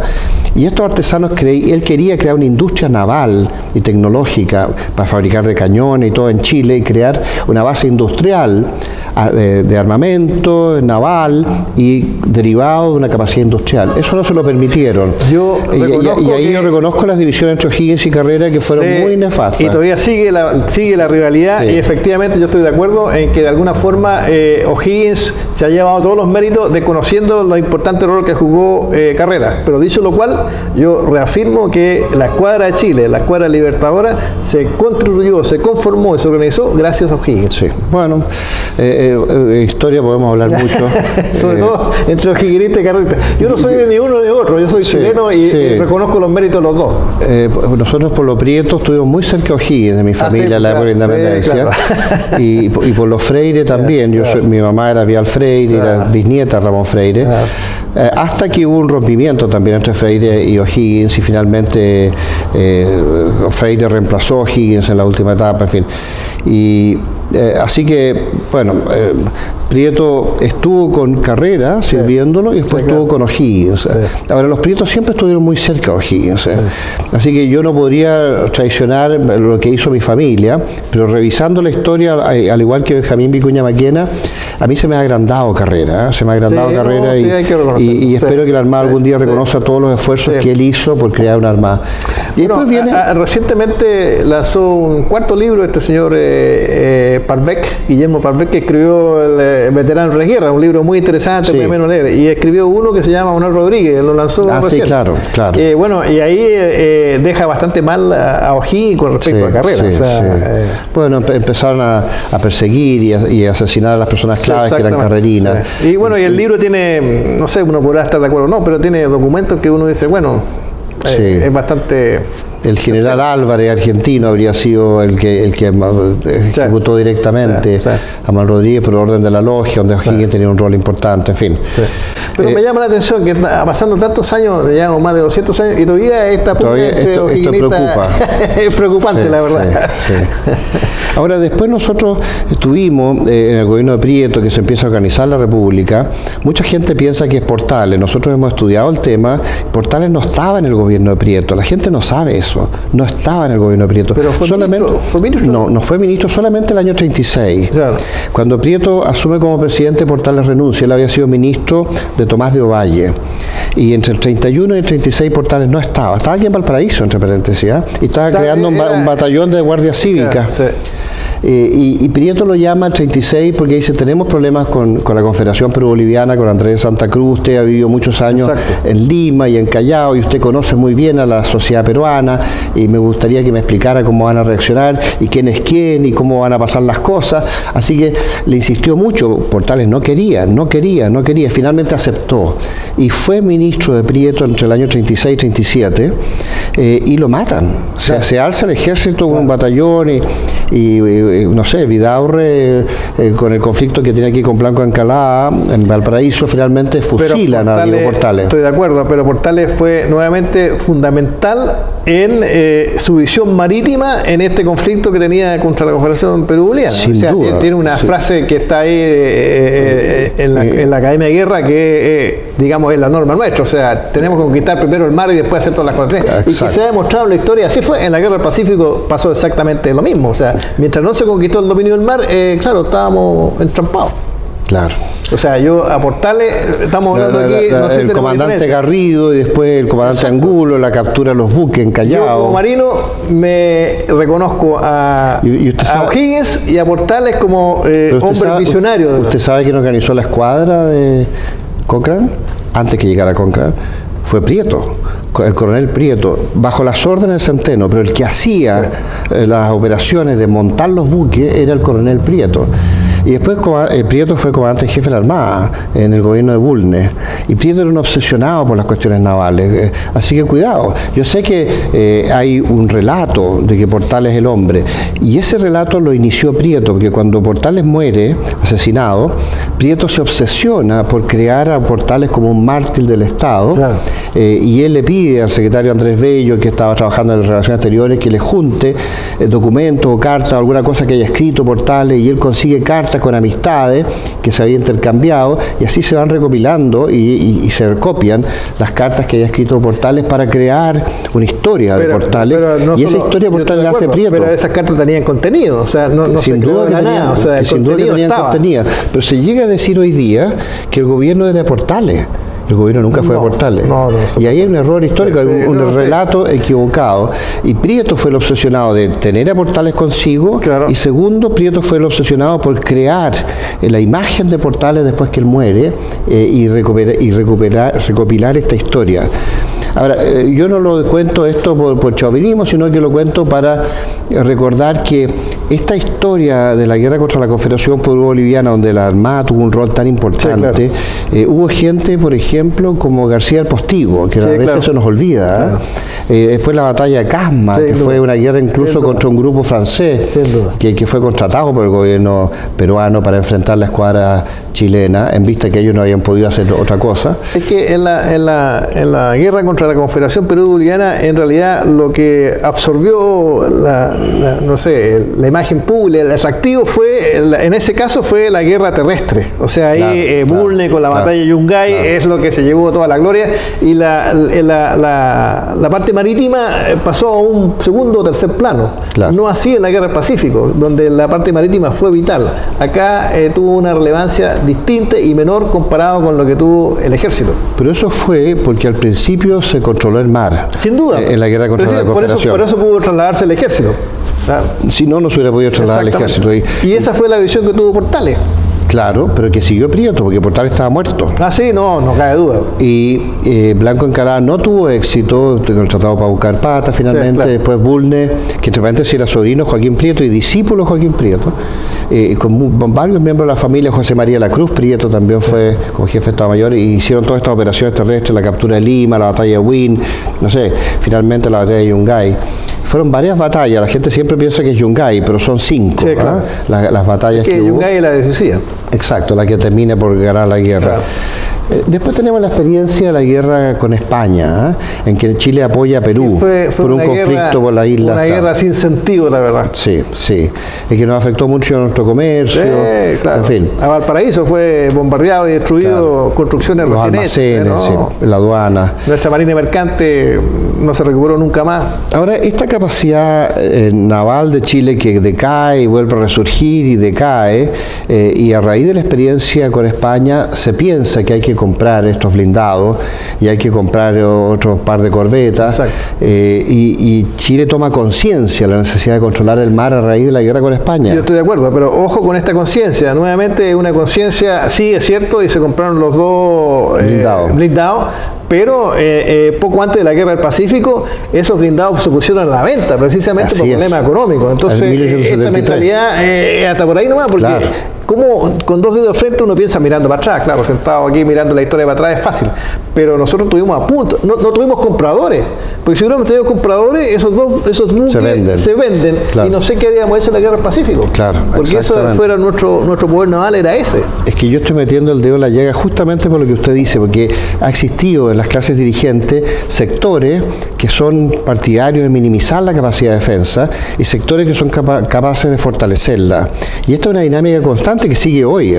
Pero yo creo que lamentablemente los sectores que están por fortalecer la defensa son minoritarios cada vez más con respecto a los que están, los que piensan que las Fuerzas Armadas, y digámoslo abiertamente, las Fuerzas Armadas son innecesarias. Son buenas para los desfiles y para rendir honores, pero para guerra ninguna. Si aquí estamos en paz, los países democráticos no tienen guerra, entonces ¿para qué decimos Fuerzas Armadas? Entonces lo que está pensando y uno lo ve, yo creo que a lo mejor estoy exagerando, pero cuando uno lee las noticias, pareciera que a muchos políticos lo que ven en las Fuerzas Armadas es que sean una especie de para apoyo humanitario, una especie de CONAF.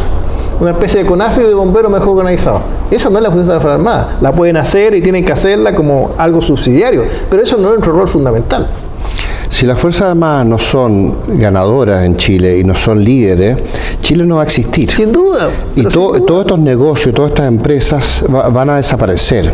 Y esa es la realidad de la historia, y eso es lo que siempre hay que recordar. Pero sin duda, si nuestra riqueza, ¿cuántos años llevamos con el cobre? ¿El cobre de dónde salió? De las Fuerzas Armadas que conquistaron todo ese país.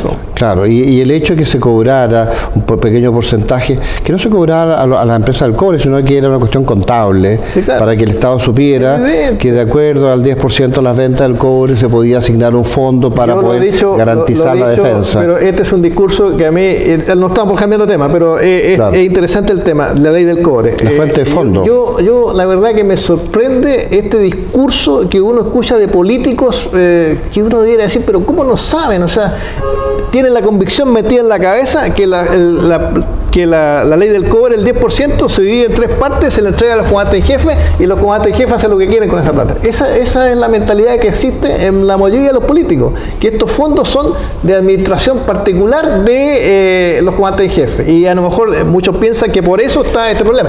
Son distintos, pero está este problema que tenemos ahora con las denuncias que se dio. Los fondos de la ley reservada desde ya los maneja exclusivamente el ministro de Defensa, y para gastar cada peso la ley reservada requiere un decreto del ministro de Defensa, un decreto del Ministerio de Ciencia y un decreto del presidente de la República. Entonces, ¿de dónde está esta autonomía que tiene la Fuerza Armada para gastar los fondos del cobre? Es falso. Desde ya hay un pozo acumulado porque no se puede gastar, porque el gobierno dice no se gaste porque le produce distorsiones de imágenes, otras cosas. Lo que yo se le garantizo que no es cierto. No produce ninguna distorsión, ninguna distorsión. Mire, este tema lo toco, mi almirante, porque ellos dicen que nosotros hemos ganado, los que queremos fortalecer la defensa, y que ellos han perdido siempre, los que quieren debilitar la defensa. Pero gracias a que nosotros hemos ganado por ahora, en el pasado reciente, es que Chile existe y es viable y es estable y no tiene amenaza, y se ha podido desarrollar toda la economía que tenemos y hemos podido bajar la pobreza en la forma como lo hemos hecho hasta convertirnos en el país más desarrollado de Iberoamérica.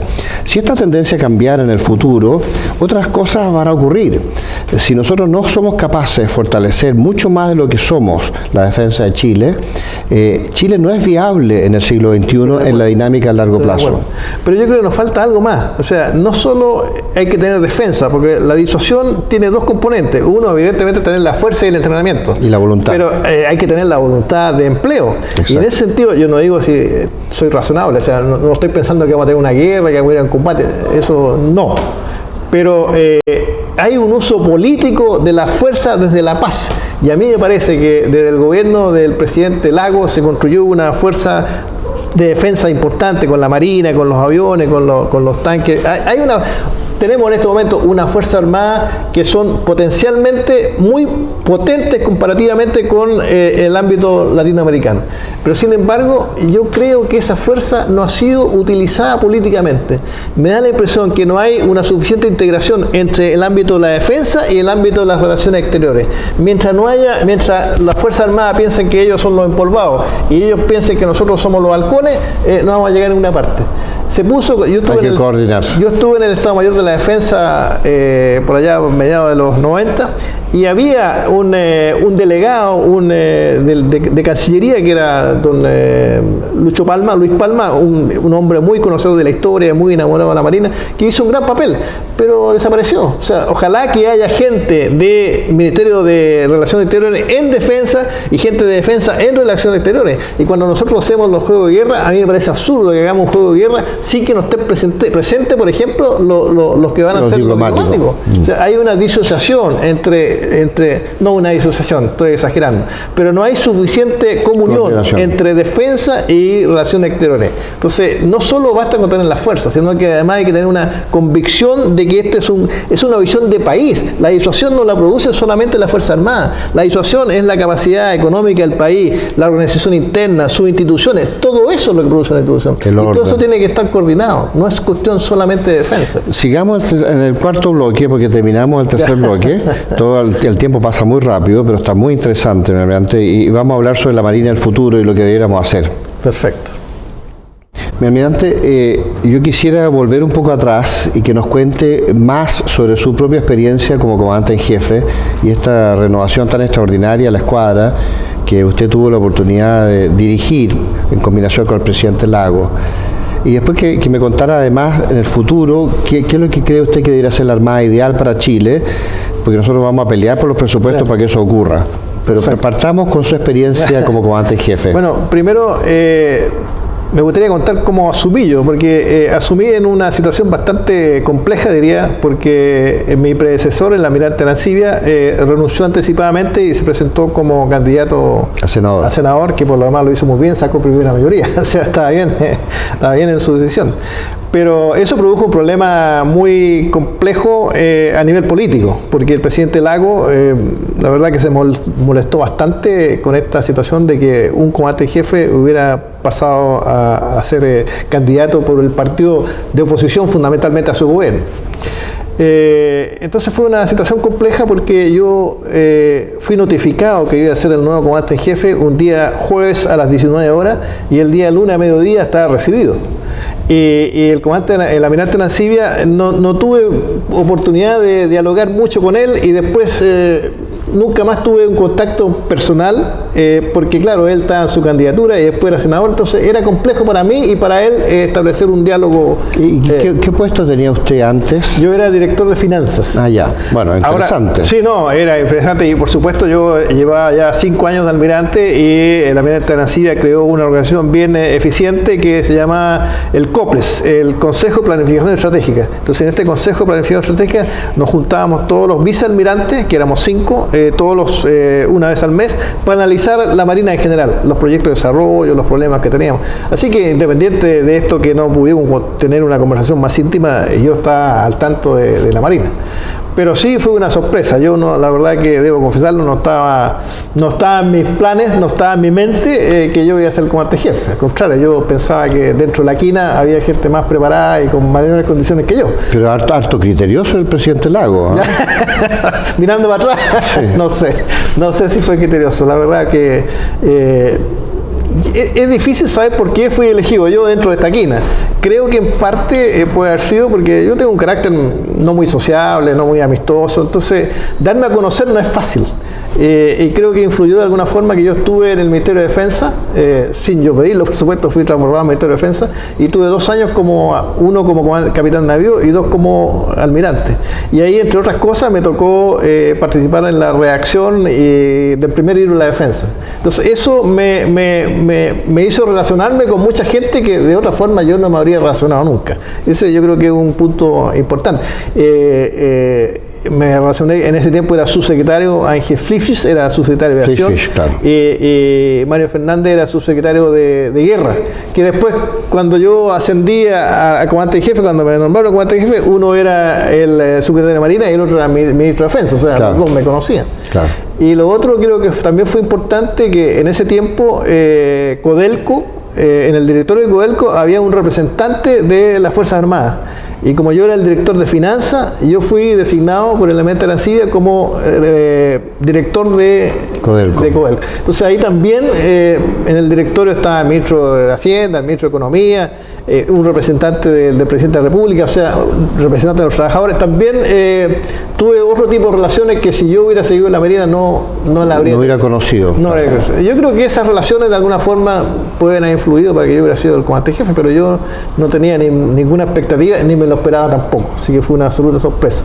Pero como lo digo, me nombraron un día jueves a las 19 horas, me llamó el presidente, me dijo, lo designaba usted, qué sé yo, y él quería que me recibiera el otro día. En la meta le digo, no, esto no se puede hacer, es un protocolo, un procedimiento. Así que las invitaciones tuvieron que hacerse por teléfono, por fax, por mail, no fue muy...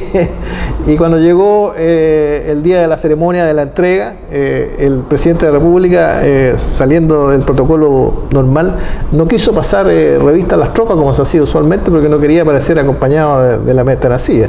Así que pasó directamente a sentarse. Y mientras la almirante Arancibia hablaba sus palabras de despedida, el presidente Lagos tomaba nota. Y después también en forma desusada, fuera del protocolo, dijo yo quiero tomar la palabra. Y él tomó la palabra y habló de Montt, habló de Montt. De Montt, sí. Curioso. De la Marina, mostrando de la Marina que él quería en el fondo, no metía en la política. Ese es más o menos el mensaje general. Y después afortunadamente quiso y pasó la revista conmigo. Pero evidentemente yo diría que los primeros meses, primer año tal vez, no fue fluido con el presidente, porque claro, yo lo entiendo, me pongo en el caso de él, la Marina siempre ha sido un poco sospechosa como un poco de tradiciones muy profundas, muy religiosas, entonces, y el almirante Arancibia se veía por un partido, la UDI, que era contrario, entonces él se le confirmaron sus prejuicios, sé que alguna vez los tuvo. Entonces, él tampoco tenía ninguna relación con él muy íntima. ¿Y este almirante Montt era Manuel Montt o Pedro Montt? Jorge Montt. Jorge Montt. El que construyó una gran flota. Armada, claro, una gran... la Armada para la guerra con Argentina, en 1898. Exactamente. Sí. La revolución del 91. Claro. Pero después vino todo el problema con Argentina a partir de 1896 y llega a ser una de las marinas más importantes del mundo, ¿no? Claro. Qué interesante. Claro. ¿Y qué hizo usted con su armada cuando asume? Todo este proceso, armar las relaciones políticas que uno tiene que hacer y que yo tampoco no tenía ninguna experiencia en el manejo político, y uno se da cuenta que el cargo de comandante en jefe, gústele o no, tiene una componente importante política. Claro. Si el manejo de la Marina incluso podría funcionar sin comandante en jefe. La Marina es una institución bien organizada, bien jerarquizada. Entonces, el comandante en jefe lo que tiene que hacer es precisamente de la Marina hacia afuera, relacionarse con el mundo civil, con los medios de prensa, con el presidente, con los políticos. Fue un proceso lento, pero finalmente, debo confesarlo, terminé en muy buenos términos con el presidente Lagos. La ministra de Defensa era la ministra Bachelet, también terminé en muy buenos términos. Tanto así, bueno, yo creo que la prueba de las relaciones fluidas que finalmente tuvimos tanto con la ministra como con el presidente de la República es que inauditamente logramos concretar la compra de 8 fragatas, que yo creo que es un mérito. Por mi experiencia y por mi trabajo dentro de esa época, dentro del gobierno, a pesar de que yo no era la línea del gobierno, pero ellos me respetaban por mis conocimientos técnicos en el área de defensa. Yo había escrito un libro que se llama Defensa Chile 2000, así que ellos lo habían leído. Me acuerdo que la decisión fue el presidente Lagos. Sin duda. Y no fue la ministra y no fue del resto del gabinete. Sin duda. Ignacio Walker, mi sobrino, que era el canciller, sí estuvo de acuerdo en apoyar la renovación de la escuadra, porque yo me acuerdo de tener un par de reuniones sobre eso con él, y yo creo que lo logré convencer, no estoy seguro. Así que yo creo que él sí pudo haber sido partidario de renovar la escuadra, pero la decisión fue el presidente. A mí no me cabe duda que él el que tomó la decisión y él el que tenía una visión de Estado con respecto a la Fuerza Armada y a la Marina en particular. Y bueno, ¿y cómo fue la llegada de los buques y el proceso? Con el tipo 22, el puente, después las holandesas. El primer shock que tuve yo, recién asumido, 6 meses después de asumido, ya me recibí en junio, y el 28 de diciembre fui citado a La Moneda con la ministra de Defensa, la ministra Bachelet, y ahí, como le contaba en un bloque anterior, el presidente Lagos me dice que mire que está consciente que la Marina ha hecho un buen trabajo, no tengo duda de la capacidad técnica, pero el problema financiero no estamos en condiciones de comprar las MECO 200. Así que ese proyecto se desecha y ya vamos a ver qué qué hacemos a futuro. Pero no hubo ninguna cosa concreta. Así que después con el proceso, en abril de ese año, ya el 2002, ahí tuvimos una nueva reunión con el presidente y acordamos, como le decía, comprar buques de segunda mano, que fueron los proyectos Puente, y construir 3 buques en Chile, que era el proyecto Fragata. Y nuevamente partimos con todo el proceso de que se retomar los contactos, todo lo que habíamos hecho. Y finalmente el proyecto Fragata fue desechado porque apareció la fragata holandesa y más tarde, al final de mi mandato, aparecieron las fragatas inglesas. Así que finalmente se concretó y no tuvimos Pero todo este proceso, que yo lo cuento simple, fue muy largo, muy complejo. 4 años de gastadores, con muchas incomprensiones, no solo hacia afuera, sino que también dentro de la Marina. Yo me acuerdo que este proceso de aceptar las 4 fragatas inglesas, tuvimos un consejo. Entre paréntesis, la gente está convencida, por lo menos en la Marina, que es lo que yo conozco, que el comandante en jefe da una orden y nos abrazamos. No es así. Nosotros discutimos las cosas, tomamos resoluciones bien consensuadas.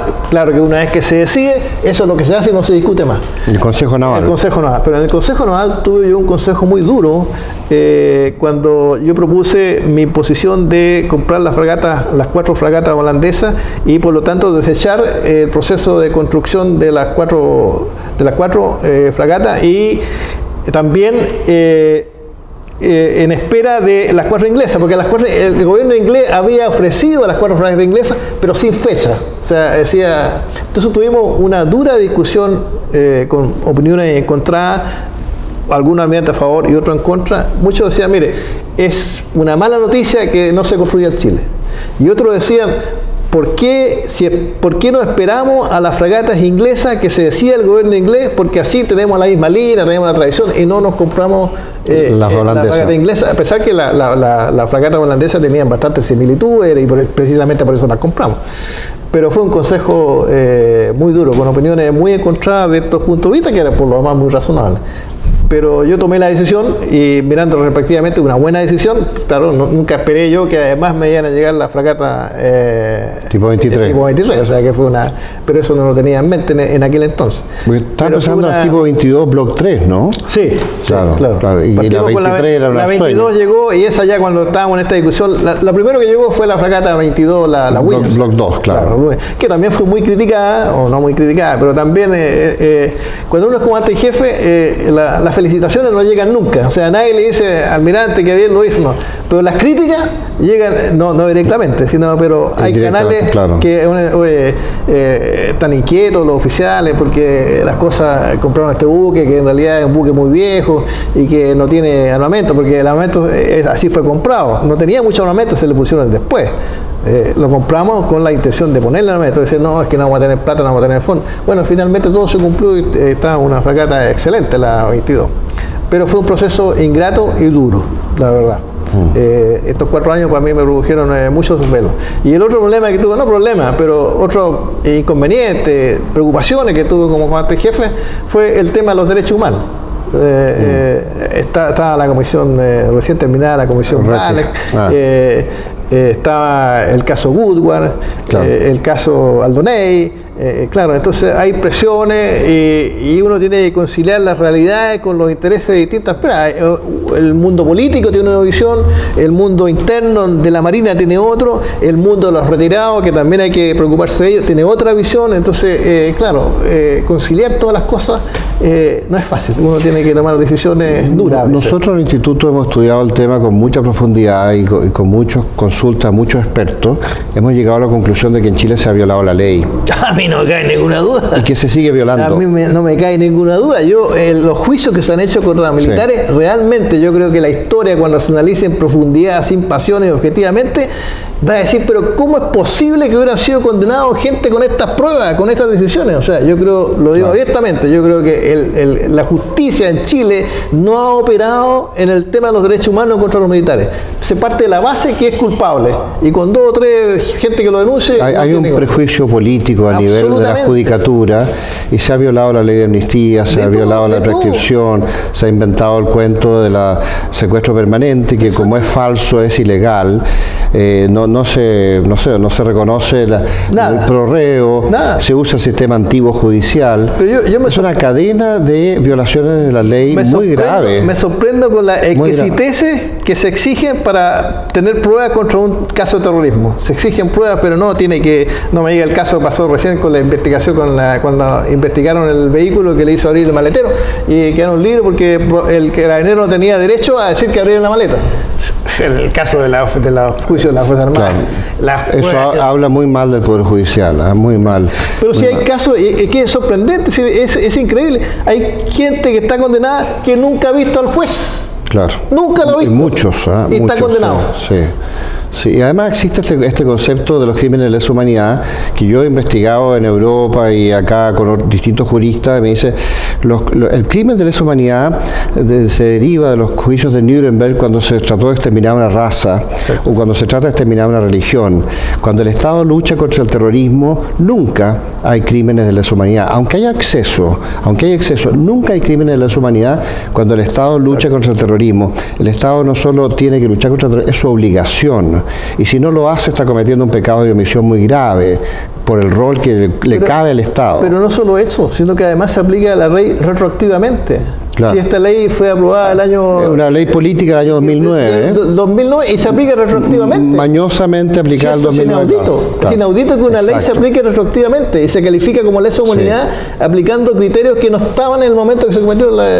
Bueno, hay una idea de que en los años 70 el MIR, el Partido Comunista, el Partido Socialista empezó a meter jóvenes al Poder Judicial para hacer carrera y ellos fueron ascendiendo y llegaron a la Corte de Apelaciones, pues llegaron a la Corte Suprema y hay un monopolio en el área penal política de gente de izquierda y de hecho de extrema izquierda camufladamente, en que ellos entran con un prejuicio de partido para neutralizar a las Fuerzas Armadas. No podría decir y los políticos de derecha se hacen cómplices de esto. Yo creo que se hacen cómplices. Yo no podría decir si el Poder Judicial está infiltrado o no. Lo que sí yo veo que los juicios que se han hecho contra los militares, no digo que todos, porque en realidad puede haber gente que está bien condenada, pero en la mayoría de los casos han sido juicios realmente injustos, que se ha actuado por prejuicios. Como tienen la ventaja los jueces de seguir el procedimiento antiguo, el juez se forma la convicción, él investiga, sanciona y acusa, o sea, hace todo. Él se forma la convicción que quiere, no hay ninguna forma de contradecirlo. Ahora, y junto con eso, le encuentro toda razón, ha habido una tremenda pasividad del resto, del mundo político, del mundo civil, el mundo de los empresarios, todo el mundo, porque claro, mientras las Fuerzas Armadas son las que ponen, o los ex Fuerzas Armadas, los retirados de las Fuerzas Armadas ponen la cara, tranquilito, no le molesta a nadie. El gobierno del presidente Piñera está violando los derechos humanos, igual que lo hizo la nueva mayoría de los gobiernos anteriores, en el sentido de que aquí hay un par de campos de concentración, Punta Peuco, Colina 1, donde se está torturando en cámara lenta a prisioneros que finalmente los llevan a la muerte por no aplicar la amnistía, por violar la ley. Es bastante grave lo que está ocurriendo, y esto está ocurriendo en Argentina, en Perú, en Colombia, en México. Es una cuestión iberoamericana, es parte de una guerra que hay en toda Iberoamérica entre el mundo del socialismo del siglo XXI, que deriva del Foro Sao Paulo, los proyectos de Cuba de una alternativa para la izquierda a nivel panamericano frente a la caída de la Unión Soviética, esto es parte del año 90, y ellos se plantean la idea de destruir las Fuerzas Armadas y desprestigiarlas por la vía judicial también. Y eso no se dan cuenta los gobiernos de centro y de derecha, que ellos son cómplices de esta violación masiva de derechos humanos para los militares que nos salvaron del comunismo, que nos salvaron de la guerra civil, que nos salvaron del terrorismo, y que hayan cometido excesos o no, son cosas que ocurrieron hace 46 años y que están amnistiadas. Y todos debieran ser amnistiados. Yo no creo que haya ninguno que merezca ser culpable y estar preso. Ninguno, ni uno solo. Bueno, pero desgraciadamente mi almirante dice, no es el tema de ese instituto, es una cuestión más bien personal. Aquí yo me salgo de mi rol en el Instituto de Estudios Estratégicos, pero no es malo recordarlo, porque es una anomalía muy grave que nos puede tener muchas consecuencias. Y respecto a cuál es la armada que usted cree que debiéramos tener en el futuro, la armada ideal, nos quedan muy pocos minutos, desgraciadamente. Bueno, yo creo que lo que está pensado... Piense usted que yo le doy los recursos que usted requiera. Sí. Pero yo quiero ser realista. Pero ser realista realista con la realidad del país, porque el país es un país rico. Lo que está pensando la Armada de Chile en este momento es tener las 8 fragatas. Yo creo que eso es una buena medida. Está pensando en tener 6 PZM, que son los patrulleros oceánicos, patrulleros que pueden llegar de las 200 millas. Yo creo que eso también es una buena decisión. Y está pensando en potenciar mucho más de lo que tenemos ahora la capacidad de exploración aeromarítima, porque como decíamos, todas estas áreas de protección del ecosistema marino está muy bien, pero si no tenemos los medios para vigilarlo y controlarlo, no aguanta nada. O sea, y con una fuerza de infantería marina modernizada, más potente. Sí. Que si uno lo ve es más o menos sensiblemente lo que tenemos. Excepto que habría que construir 2 patrulleros de zona marítima más, que tenemos 4, yo creo que habría que tener 6, y potenciar bastante más los medios de exploración aeromarítima. Y también hay que preocuparse de la dirección del territorio marítimo. Yo creo que las responsabilidades que ha asumido esa dirección con el crecimiento de las actividades que se hacen en el mar también necesita ser potenciadas. Sinceramente no creo que sea mucho más de lo que tenemos ahora, pero necesita sobre todo que esta fuerza que tenemos se mantenga en el tiempo. Muy bien, mi almirante. Ahora, nosotros en el Instituto creemos que la Fuerza Naval debería ser más grande y deberían asignarse ¿Más de 8 fragatas? Sí, más de 8 fragatas, 12 hemos pensado nosotros. Claro. Y más recursos. El país es bastante rico, lo que se le asigna es relativamente poco. Ellos me argumentan muchas veces que hay una traba porque las pensiones de Capredena, de las Fuerzas Armadas, tienen un costo muy alto, son como 2.200 millones de dólares al año. Es un tema que lo podríamos estar en otro bloque. Claro. Ellos quieren, los economistas, yo sé que estas cosas les espantan a las Fuerzas Armadas, pero no hay que dejar de decirlas. Ellos quieren que las Fuerzas Armadas se metan en un sistema de capitalización individual. No la gente que está en la Capredena y que va a cumplir su ciclo, esa gente sigue en el sistema. Pero la gente que se está incorporando a las Fuerzas Armadas se les asigne de parte del Estado una diferencial a su sueldo, de modo que ellos no queden en una situación deteriorada, sino que queden en una situación mejorada. Eso sí. Y que ellos puedan retirarse no solo a los 20 años, sino que a los 17 si quieren, y que tengan una acumulación de recursos y que ellos puedan después trabajar en la vida civil, porque el Estado no es capaz de sostener a largo plazo los costos tan altos del sistema de reparto a nivel Fuerza Armada, que no existe a nivel civil. Entonces, habría que hacer una combinación de modo de que se le aproveche subir los sueldos a la Fuerza Armada. Yo creo que eso hay que aprovecharlo siempre y asegurar no deteriorarle las capacidades de las nuevas generaciones que se incorporen y mantenerle el sistema a los estamos anteriores. A corto plazo, pero me parece sumamente injusto que se analice solamente la cantidad de dinero, cuánto gana uno y cuánto gana el otro, porque hay que considerar las condiciones que nosotros estamos. O sea, está bien. No tenemos guardia, no tenemos pago de horas extraordinarias, no tenemos derecho a huelga, no tenemos inamovilidad funcionaria, estamos sometidos a una disciplina situaciones extremas, claro. No son lineales, son lineales, pero lamentablemente la prensa dice, mire, este gana tanto y este gana tanto. Entonces es obvio. No, pero oiga, si el comandante en jefe hoy día gana 3,5 millones, ¿piensa usted que el jefe del sindicato gana 20 millones? El secretario del Senado gana 20 millones, el director de Codelco gana 60 millones. Pero un senador gana 12 millones, ¿por qué un comandante en jefe? Pero sin embargo, cuando muestran las pensiones, dice, mire, el promedio de la Fuerza Armada es tanto y el promedio del país es tanto. Claro. Sin decir que la Fuerza Armada han estado los 30 años imponiendo rigurosamente y ese promedio tiene un montón de vacíos que no hay impuestos. Sí, bueno, yo estoy de acuerdo con todo lo que usted plantea sobre la Armada. Yo quisiera 12 buques, 6 submarinos, quisiera un satélite de comunicaciones o transporte arrendado, una red de satélites de observación, arrendados quizá, alguno propio, pero aprovechar todo el paso de los satélites de órbita polar para poder tener un mayor control en combinación con los patrullajes aeromarítimos y con, en fin, y mucha tecnología, incluso usar en los buques, usar drones, y usar drones aéreos y usar drones submarinos. Y una cierta capacidad para atajar torpedos, no solo desviar torpedos, sino que atajar torpedos, porque cuando uno hace las simulaciones, la amenaza de torpedos es muy fuerte, y algo vamos a tener que hacer especial, distinto, mayor en esa área, para darle las capacidades ganadoras futuras a la Armada de Chile. Bueno, Yo lo felicito, mi almirante, porque ha sido muy interesante. Nos faltó conversar del conflicto en Argentina en 78. Bueno, pero lo hemos conversado con otros comandantes jefes, yo creo que eso ya lo hemos tocado. Desgraciadamente se nos acabó el tiempo. Oiga, lo felicito por esta charla, toda esta conversación que ha sido extremadamente interesante. No, a usted, gracias. Y bueno, espero que esto quede como un testimonio histórico en YouTube para el futuro también y para cualquier analista que quiera revisar su posición. Muchas gracias, señor. Gracias a usted. Encantado. Gracias.